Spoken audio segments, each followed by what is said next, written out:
এটা একটা important question. এখানে কি বলা আছে?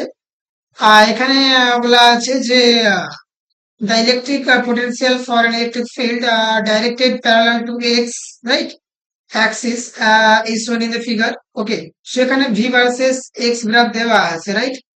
Choose the correct plot of field strength. তো এখানে ই ভার্সেস এক্স গ্রাফ কোনটা হবে? চারটা অপশন দেওয়া ছিল, বাট অপশনগুলো খুব বড় ছিল, এখানে রাখা সম্ভব হয়নি। তো আমি সেই কারণে অ্যাকচুয়াল যে গ্রাফটা হবে সেটা কিভাবে ড্র করতে হবে স্টেপ বাই স্টেপ আমি বলে দেবো, রাইট? তো ভি ভার্সেস এক্স গ্রাফ থেকে আমাকে ই এক্স ভার্সেস আমাকে কি করতে হবে? এক্স গ্রাফ ড্র করতে হবে, রাইট? সো আমরা সেটার জন্য কি করব? আমরা আলাদা আলাদা পার্টকে ইলেকট্রিক ফিল্ড কত কত হচ্ছে আমরা ক্যালকুলেট করে ফেলবো, রাইট? সো আমরা কি জানি? এমনিতে আমরা জানি যে ই যেটা হবে ই এক্স ইজ ইকুয়ালস টু হবে minus delta v by delta x. তো সেইভাবে আমরা যদি এই -4 থেকে 2 পর্যন্ত ই এক্স বের করতে চাই, ওটা কি হবে? জাস্ট ই ওয়ান বলছি এই পার্টটাকে, মাইনাস ডেল্টা ভি কত এখানে আমার 10 থেকে 0, সো 10 মাইনাস 0 ডিভাইড বাই কত হবে? -2 মাইনাস -4, সেটা আমরা কত পাচ্ছি? -10 by +2, so -5 volt per metre, right? -5 হচ্ছে। যদি এই পার্টটাই আমরা দেখতে যাই যে -2 থেকে +2, এখানে তো পোটেনশিয়াল কনস্ট্যান্ট, তাহলে কি হবে? আমার ইলেকট্রিক ফিল্ডে 0 হয়ে যাবে, কারণ ইলেকট্রিক ফিল্ড কি হবে ওই পোর্শনটাতে -10 -10, কারণ এটা ফাইনাল পয়েন্ট, এখানেও 10 আছে, এখানেও 10 আছে, কনস্ট্যান্ট লাইন না? তো এখানে ভিতরে যদি 10 পোটেনশিয়াল আছে, ডিভাইড বাই কত হবে? না 2 মাইনাস অফ -2, রাইট? সেখান থেকে আমরা কি পাচ্ছি? 0 ভোল্ট পার মিটার। অ্যান্ড যদি আমরা বাকি লাস্টের পোর্শনটাতে দেখতে যাই, ফাইনাল তো 0 হয়ে গেছে পোটেনশিয়াল, সো E3 কত হবে? আমার E3 হবে minus 0 minus 10 divide by 7 minus 2, so which is plus 10 by 5, so +2।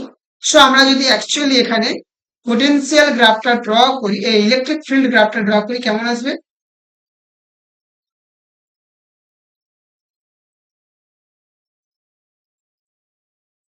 Electric field যদি গ্রাফ আমরা ড্র করি, গ্রাফটা এরকম আসবে, রাইট? এটা যদি -4 হয়, এটা যদি -2 হয়, এটা যদি +2 হয়, 0 হয়, আর এটা কত হয়? 7। তো আমার 2 থেকে 2 তে পোটেনশিয়াল কত হবে? না এই জোনটাতে আমার পোটেনশিয়াল হবে 0, রাইট?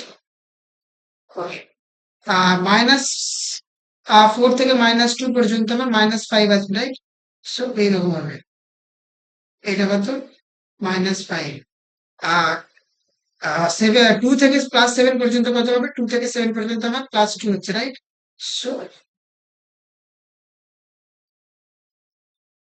+2, সেটা ই এক্স ভার্সেস এক্স গ্রাফ এইরকম হবে, রাইট? সো এটাই হবে রাইট। বোঝা গেছে? এই ধরনের বিভিন্ন গ্রাফিক্যাল মেথডে কোয়েশ্চেন কিন্তু জিজ্ঞেস করতে পারে, আর এটা আমাদের করতে হবে। এই কোয়েশ্চেনটা আরেকভাবে করা যেত, স্লোপ স্লোপ করে না, এটার মানে কি অ্যাকচুয়ালি? যে মাইনাস অফ কি slope of V versus x graph, কারণ ভি এক্স গ্রাফে যে স্লোপ পাবে তার নেগেটিভ নিলে আমরা কি পাবো? ইলেকট্রিক ফিল্ড পাবো। আমরা যদি চেক করি এখানে স্লোপ কি পজিটিভ, এখানে স্লোপ পজিটিভ, মানে এখানে ইলেকট্রিক ইলেকট্রিক ফিল্ড মাইনাস হতে হবে, কারণ মাইনাস আছে। সো এখানে দেখো মাইনাস এসেছে, ঠিক আছে? এখানে কনস্ট্যান্ট, কনস্ট্যান্টের ডিফারেন্সিয়েশন 0, মানে ডিফারেন্সিয়েশন। এখানে স্লোপ কি নেগেটিভ, তার মানে এখানে ইলেকট্রিক ফিল্ড কি হবে? পজিটিভ আসবে, কারণ স্লোপ নেগেটিভ, তার বাইরে আর একটা নেগেটিভ আছে, আলটিমেটলি কি পজিটিভ হবে। তো সেখানে পজিটিভ হবে। কুইকলি ডিফারেন্সিয়েশন মেথডে আমরা কি করতে পারি?